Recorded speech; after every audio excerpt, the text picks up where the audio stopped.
الحمد لله نحمده ونستعينه ونستغفره ونؤمن به ونتوكل عليه ونعوذ بالله من شرور أنفسنا ومن سيئات أعمالنا من يهده الله فلا مضل له ومن يضلله فلا هادي له أشهد أن لا إله إلا الله وحده لا شريك له وأشهد أن سيدنا ومولانا محمدا عبده ورسوله صلى الله تعالى عليه وعلى آله وأصحابه وبارك وسلم تسليما كثيرا أما بعد فأعوذ بالله من الشيطان الرجيم بسم الله الرحمن الرحيم يريد الله بكم اليسر ولا يريد بكم العسر ولتكملوا العدة ولتكبروا الله على ما هداكم ولعلكم تشكرون وقال النبي صلى الله عليه وسلم إن لكل قوم عيد وهذا عيدنا أو كما قال عليه الصلاة والسلام. عزیز بزرگوں، رمضان المبارک کا مقدس مہینہ ختم ہوا تو اللہ تعالیٰ نے بطور انعام کے مجھے اور آپ کو مسرتوں اور خوشیوں بھرا عید کا تہوار عطا فرمایا. یہ اظہار مسرت کا دین ہے، ضیافت کا دین ہے. اس لیے شریعت نے روزے سے بھی منع کر دیا کہ آج کا دن تو اللہ کی طرف سے مہمانی ہے. جو تم نے رمضان المبارک کے روزے رکھے تو رمضان المبارک کے اختتام پر، رمضان المبارک کے مکمل ہونے پر اللہ تعالیٰ کی طرف سے تمہاری یہ مہمانی ہے کہ اس میں کھاؤ پیو، خوشیاں مناؤ، اپنی ضرورت اپنی حیثیت کے مطابق بناؤ سنگار کرو. خوشی دنیا کی ہر قوم مناتی ہے.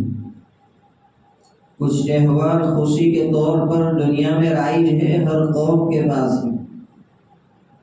اور ہر قوم ان تہواروں میں خوشیاں مناتی ہے. اللہ کے حبیب علیہ الصلوۃ والسلام نے فرمایا ان لکل قوم عید، ہر قوم کے پاس ایک خوشی کا دین ہے. پھر فرمایا وَهَذَا عِيدُنَا، اور ہماری عید، ہماری خوشی تو یہ عید الفطر کا دین ہے. دنیا کی قوموں کا خوشی منانے کا انداز الگ ہے. وہ خوشی مناتے ہیں پٹاخے پھوڑ کر، وہ خوشی مناتے ہیں شراب پی کر، وہ خوشی مناتے ہیں ناچ کر، وہ خوشی مناتے ہیں آوارگی اور عیاشی کا ماحول گرم کر کے. لیکن قربان جائے دین اسلام کے احکام پر کہ شریعت نے خوشی منانے کی اجازت دی، لیکن اس کی حدیں بھی بتا دی کہ عید خوشی کا دین ہے، خوشی منانی ہے، یہ یوم الضیافت ہے، یوم السرور ہے. لیکن اس کی ایک بارڈر شریعت نے بتا دی کہ اس میں رہ کر کے تمہیں خوشیاں منانی ہیں. اس لیے سب سے پہلے گھر سے نکلنے کے وقت شریعت نے حکم دیا فَاشْكُرُوا اللَّهَ تَعَالَى فِيهِ بِأَدَاءِ صَدَقَةِ الْفِطْرِ فَإِنَّهَا وَاجِبَةٌ عَلَى مَالِكِ نِصَابٍ. فرمایا پیغمبر علیہ السلام نے کہ رمضان المبارک ختم ہوا ہے،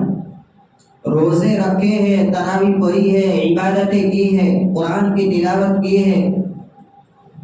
ایک کیفیت تمہارے اندر عبادتوں کی بنی ہے اور ایک روحانیت بنی ہے، اور یہ اللہ کی توفیق سے ہوا. یہ اللہ نے توفیق دی تو روزے رکھے، اللہ نے توفیق دی تو تراویح پڑھی، اللہ نے توفیق دی تو قرآن مقدس کی تلاوت کر پائے. اس لیے فرمایا اس توفیق کا شکریہ یہ ہے کہ عید کی نماز میں آنے سے پہلے تم بطور شکر کے صدقہ فطر ادا کرو. اسلام میں خوشی منانے کا انداز بھی نرالا ہے۔ فرمایا گھر سے نکلنے سے پہلے صدقہ فطر ادا کر کے مسجد میں آؤ عید کی نماز کے لیے۔ پھر فرمایا تمہاری خوشی کا اظہار اللہ کے سامنے دو گانے سے ہوگا۔ 2 رکعت نماز پڑھ کے مسلمان اپنی خوشی کا اظہار کرے گا، اللہ کے حضور میں اپنی پیشانی رگڑے گا کہ اللہ میں تو تیرے حکموں کا پابند ہوں۔ ایک چاند دیکھ کر میں نے روزے شروع کر دیے تھے اور دوسرا چاند دیکھ کر کے میں نے روزے ختم کر دیے۔ ابھی تک تو تم نے کھانے پینے سے روکے رکھا تھا، آج شریعت نے حکم دیا وَكُلُوا قَبْلَ الصَّلَاةِ مِن تَمَرٍ أَوْ شَيْئًا حُلُوًّا، کہ نماز عید سے پہلے کوئی میٹھی چیز کھا کر کے جاؤ گھر سے۔ ابھی تک تو تم کو کھانے سے 1 مہینے تک مکمل منع کیا گیا، لیکن آج شریعت کہتی ہے نہیں، پہلے کام تمہارا نماز سے پہلے کھانے کا ہوگا۔ عید کی نماز سے پہلے تم کھانا کھا کر کے گھر سے جاؤ گے، کوئی میٹھی چیز کھا کر کے جاؤ گے، اس لیے کہ دنیا والوں کو بتانا ہے کہ ہم تو اللہ کے حکم کے پابند ہیں۔ جب اللہ نے کہا تھا کھانا بند کرنا ہے تو ہم نے بند کر دیا، جب اللہ نے کہا ہے اب کھانا کھانا ہے تو ہم نے کھانا شروع کر دیا۔ ہم تو تیرے غلام ہیں، ہم تو عبودیت کا اظہار کرتے ہیں تیرے سامنے کہ تو جو حکم دے گا ہم تیرے حکم کے سامنے اپنا سر تسلیم خم کرنے کے لیے تیار ہیں۔ پھر فرمایا جمعہ کے دن میں پہلے خطبہ بعد میں نماز۔ جمعہ کے دن میں امام صاحب پہلے خطیب صاحب خطبہ دیتے ہیں، اس کے بعد نماز ہوتی ہے، لیکن عید کے دن اللہ نے نظام بدل دیا کہ پہلے روزانہ ادا کرو، پہلے 2 رکعت نماز ادا کرو، اس کے بعد خطبہ ہوگا۔ حکماء نے اس کی حکمت یہ لکھی ہے کہ ایک ایمان والا رمضان المبارک کے اختتام پر روزے ختم کرنے کے بعد تراویح کی نورانیت کو دل میں بٹھانے کے بعد ایک ایسا شوق اور ولولہ اس کے دل کے اندر پیدا ہوا ہے کہ بطور شکر کے وہ مسجد میں آیا اور اللہ سے یوں کہتا ہے اللہ ہمارا سب سے پہلا کام یہ ہے کہ ہم تو تیرے سامنے سر بسجود ہوں گے،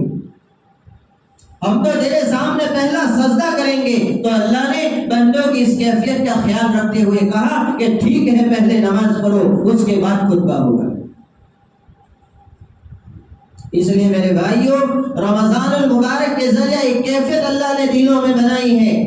اب اصل تطولنا ابھی ہے ہمارے دلوں کو کہ جو کیفیت رمضان المبارک میں تھی، تقوی کی، طہارت کی، تزکیے کی، تلاوت کا شوق، دعاؤں کی طاقت، سجدوں کی طاقت، وہ اب ہے کہ نہیں ہے؟ اگر ابھی وہ کیفیت باقی ہے تو سمجھو میرا اور آپ کا رمضان کامیاب ہو گیا اور اللہ کی بارگاہ میں میرے اور آپ کے روزے اللہ نے قبول کر لیے۔ اس لیے یہ کیفیت بار بار ٹٹولے اپنے دلوں کو کہ عید کا دن ہے تو میں آزاد نہیں ہو گیا کہ بندرگاہوں پر جا کر، پبلک پلیسوں پر جا کر اپنی بیٹیوں کو اور اپنی گھر کی مستورات کو بے پردہ گھما کر ایک آوارگی اور عیاشی کا اڈا ایک مسلمان قائم نہیں کرے گا، بلکہ وہ تو یہ کہتا ہے کہ اللہ تو نے خوشی کا حکم دیا تو خوشی میں سب سے پہلے میں نے 2 گانا ادا کیا، میں نے سب سے پہلے 2 رکعت شکر کے تیرے سامنے 2 رکعت پڑھ کر کے اپنا سر تیرے سامنے جھکایا۔ اب میں اس بات کا اقرار کر رہا ہوں کہ پوری زندگی میری رمضان کی طرح ہوگی تو میری موت بھی عید کی طرح آئے گی۔ رمضان کی طرح ہماری زندگی ہوگی تو اللہ موت عید کی طرح لے گا۔ اس لیے خوشی کو کنٹرول کرے، تھوڑا بارڈر کراس نہ کرے خوشی منانے میں۔ جوئے کے اڈے قائم کیے جاتے ہیں اور فلموں کی ٹکٹیں خریدی جا رہی ہیں کہ مسلمان 1 مہینہ روزہ رکھنے کے بعد اب سیدھا جائے گا سنیما ہال میں فلم دیکھنے کے لیے، کہ مسلمان عورتیں جائیں گی بندرگاہوں پر کہ آج تو آزادی کا دن ہے، مستورات یہ سمجھتی ہے۔ نہیں میری بہنوں، ان کو سمجھاؤ یہ آزادی کا دن نہیں ہے۔ اس لیے تو اللہ نے رمضان دی تھی آزادی ختم کرنے کے لیے، رمضان میں پریکٹس کروائی کہ تم تو میرے حکم کے تابع ہو۔ 1 مہینہ مکمل پریکٹس اللہ نے کروائی تاکہ باقی کے 11 مہینے میں ہمارے دلوں کے اندر یہ کیفیت باقی رہے۔ اس لیے اس کو خوب سمجھنا ہے، اس کو خوب سوچنا ہے۔ ابھی عید کے نماز کے لیے سب جمع ہوں گے تو اللہ فرشتوں سے کہے گا کہ فرشتوں دیکھو میرے بندو، 1 مہینہ روزے رکھے ہیں، 1 مہینہ بھوک اور پیاس کی حالت میں ایک متعین وقت تک گزارا ہے، اور 1 مہینہ مکمل 20 رکعت تراویح پڑھی ہے اور قرآن سے ایک لگاؤ پیدا ہوا ہے، اس کے بعد یہ سارا مجمع عید میں کیوں آیا ہے اور ان کا انعام کیا ہونا چاہیے؟ تو فرشتے کہتے ہیں اللہ قاعدہ تو یہ ہے کہ مزدوروں کی مزدوری مل جانی چاہیے۔ پھر اللہ فرشتوں سے کہتا ہے فرشتوں تم گواہ رہنا، یہ میرے بندے بطور شکر کے دوگانہ پڑھنے کے لیے مسجد میں آئے ہیں، میں وہ تمام جب گھر پہ واپس لوٹیں گے تو ان کے ہاتھ میں مغفرت کا پروانہ ہوگا، مغفرت کا سرٹیفکیٹ اللہ کی طرف سے مجھے اور آپ کو ملے گا۔ اللہ کو ہماری ادائیں پسند آ گئی، اللہ کو ہماری نقل و حرکت پسند آ گئی کہ میں نے جس انداز میں خوشی منانے کا حکم دیا، مسلمان چاہتا تو اٹھنے کے بعد سب سے پہلے بازار میں جاتا، مسلمان چاہتا تو سب سے پہلے کسی اور جگہ پر جاتا، لیکن میں نے اس کو یہ کہا کہ بھائی بطور شکر کے سب سے پہلے تجھے مسجد میں آ کر عید کی نماز پڑھنی ہے، تو ایک بہت بڑا مجمع میرا حکم پورا کرنے کے لیے اللہ کی مسجدوں میں جمع ہوئے، اور توبہ اور استغفار کی کیفیت پیدا کرے۔ ہر وقت ہمیں آخرت یاد رکھنی ہے،